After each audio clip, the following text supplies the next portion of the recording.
ó mi kí n kọ́mẹ̀ntì ṣókí lérí ọ̀rọ̀ tí oníyàwó mẹ́ta sọ àtàbùkù tó fi kan bàbá wa Mudirul Markaz lórí fídíò rẹ̀ tó ṣe yìí tí mo fẹ́ play rẹ̀ fún ara ikẹ́ inú wò pẹ̀lú tó wáyé nípa rọ́bítọ̀ àti bàbá Mudirul Markaz àtàwọn àyímọ̀ yòókù àti ìmáàmù Ògbómọ̀ṣọ́ ẹ̀yin náà ẹ kọ́kọ́ gbọ́ bó ti. A single message for a global community, connecting the Yoruba heart to the soul of Islam. Ìmáàmù Ògbómọ̀ṣọ́ mi fẹ́ pọ́n ìmáàmù Tọ́lá ìmáàmù Ògbómọ̀ṣọ́ wọ́n ti kọ́kọ́ já àfáànà ká tó jẹ́ ìmáàmù sóòkè bàbá tọ́dọ́ tí yín nìsín àwọn wà láàfáà ni wọ́n ṣe ìmáàmù ní rọ́bítọ̀ ipò ìmáàmù jupò wọn lọ oyè méjì ni ìmáàmù jẹ́ ń bẹ ìmáàmù ń jẹ́ àfáà wọ́n tún jẹ́ ìmáàmù bàbá tí yín jẹ́ àfáà tó rólédè nìkan ń bẹ wọ́n sì jẹ́ kí ni o ìmáàmù ok bí wọ́n pé kí ni oyè wọn bí tán wà wọ́n lóye kankan bẹ́ẹ̀ wọ́n wà ń bẹ́ẹ̀ níwà ń bẹ́ẹ̀ ọmọ lágbájá kọ́lọ́n kó jọ kó bá wa ṣe àlékún ìkẹ́ àti gẹ̀ fún bàbá wa náà mo rò pé yé nìsín báyìí so torí sórí o ò lè fẹ́ kan èèyàn lábùkù kó o nìkan sàpọ̀nlé fún wọn náà o lọ́gbọ̀n yìí sure so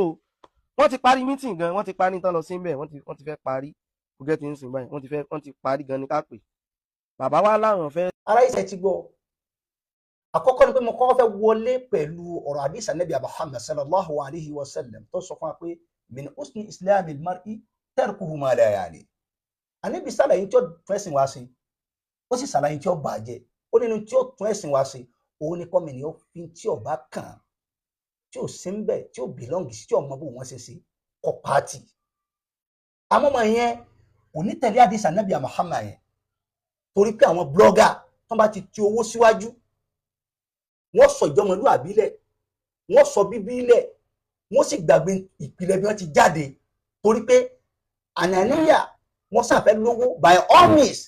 wọ́n fẹ́ kí wọ́n máa gbọ́ mi by all means òní ọmọ bẹni wọ́n ti síwájú nù gbèsè ayé wọn ọmọ yẹn lọ sùn díà bí tẹ́ ń ṣe rádaràda àti blọ́gà tọ́jú àwọn gúrùpù tí wọ́n mọ blackmail àwọn èèyàn káàkiri máa fi gbowó òun ni ọmọ yẹn ń ṣe kó tó lọ sùn díà ọ lọ sùn díà àríyàtọ̀ ọ̀dàgbàsókè nínú mọ̀ ọ̀rẹ́pẹ́sẹ̀ntì Ìbàdàn pẹ̀lú mọ̀ bẹ́ẹ̀ dẹ̀ ni kọ́dà kọ̀ ọ̀rẹ́pẹ́sẹ̀ntì gbésí ayé àtàwọn mọ̀lẹ́bí rẹ̀ pẹ̀lú mọ̀ wọ̀nyẹ́ sábà ọmọ làáyín mú wọlé ẹ̀dẹ̀bù ẹ̀sìn ń dàgbàsókè àwárí pé ọmọ yóò tó lọ sùn díà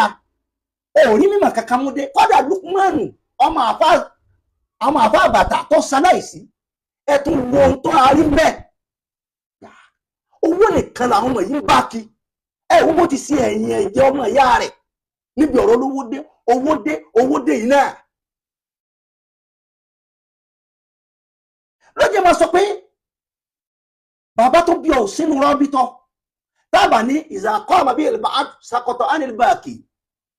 nígbà tẹ́mi ọba ti ráyè lọ́bẹ̀ ẹ̀jẹ̀ mísà mẹ́mẹ́ ti ṣe bàbá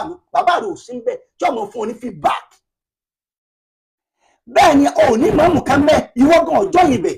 èyí wà sọmọ Ògbómọ̀ṣọ́ èyí ṣe ẹ̀jẹ̀ ìmọ̀ọ́mù Ògbómọ̀ṣọ́ kí ló kàn bẹ́ẹ̀ ọmọ yẹn àtòun àtẹ̀sà òkè wọn láì wọn rẹpísẹ́ǹtì Ìbàdàn dáadáa o tó bá ní Ìbàdàn ìlú àfààní ìlú mọ̀ni àwọn eléyìí ò rẹpísẹ́ǹtì rárá pẹ̀lú ẹ̀kọ́ pẹ̀lú mọ̀ wọn dàgbàsókè rárá ọmọ tó lọ sùn díà kọ́dà ó lọ sùn díà wọn pe ogun Lukman náà wọ́n sì tún wá àyàn ni bí takasusu rẹ̀ ọba jọ kò tún wá lọ́dẹ Allahu Akbar tó bàjẹ́ lára mọ̀ ń pọ̀ o àmọ́ àwọn ayé àwọn blọ́gà kí ló kan pẹ̀lú ọ̀rọ̀ ọ̀mà kásà ti méèkì owó káti jọ yẹn kọ́lá kan ọba jẹ́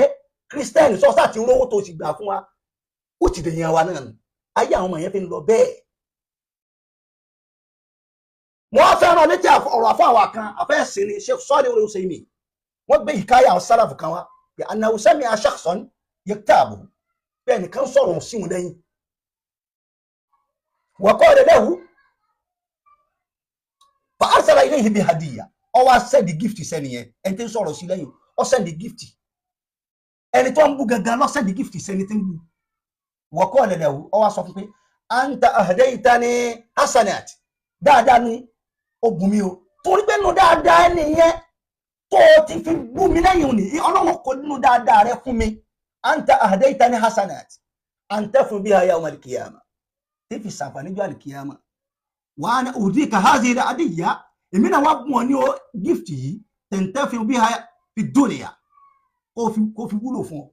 وآخر أمرها مثل بقى أنا مفهوم يني أبو مفهوم أنت كأنك خراءة أو بولا ìgbẹ́nà ní ọ̀padà dì àbí kò dìtò àmọ́ èyí tí wọ́n bùn mí ní níbi sórí ilé bẹ́ẹ̀ ni ọba mi nú jẹ́ pé màmá rẹ̀ bàbá rẹ̀ ò sínú rọ́bítọ́ bó wọ́n ṣe ń ṣe ta ló dúra wọn lọ ìmáàmù tó lọ́bẹ̀ ọmọ Ògbómọ̀ṣọ́ ni wọ́n kí ni ìmáàmù rí tó fi lọ́bẹ̀ wọ́n ní wọ́n rí fíṣẹ̀ pé ibi tí Ọlọ́run bá wà rí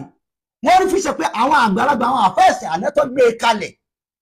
kò sí táà yìí fẹ́ dálẹ̀ mọ́ tó lè sàǹfààní tó sì lè lágbàrúkà bí àwọn eléyìí èèyàn lọ́bẹ̀ ò sínú ẹ̀jẹ̀ ìmáàmù ìwọ kọ́ ni ìmáàmù èyí tó wá sọmọ Ògbómọ̀ṣọ́ ọ̀ ń dá sọ̀rọ̀ bí tí ò tó wá sínú rọ́bìtà bàbá rẹ̀ ò sí ń bẹ̀. àwọn ọmọ yóò rẹpísẹ́ǹtì Islam dáadáa o kọ́dà wọn ò rẹpísẹ́ǹtì Ìbàdàn dáadáa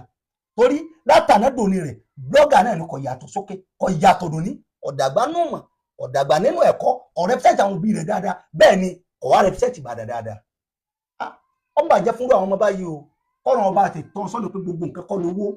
gbogbo nǹkan kọ́ lówó gbogbo nǹkan kọ́ lówó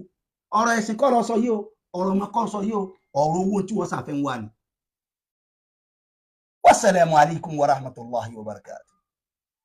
jọ̀wọ́ ṣe àkíyèsí láti subscribe fi like sílẹ̀ àti tẹ àròsọ bell fún àwọn ìmọ̀ràn tọlọ́fìn. Assalamu alaikum wa rahmatullahi.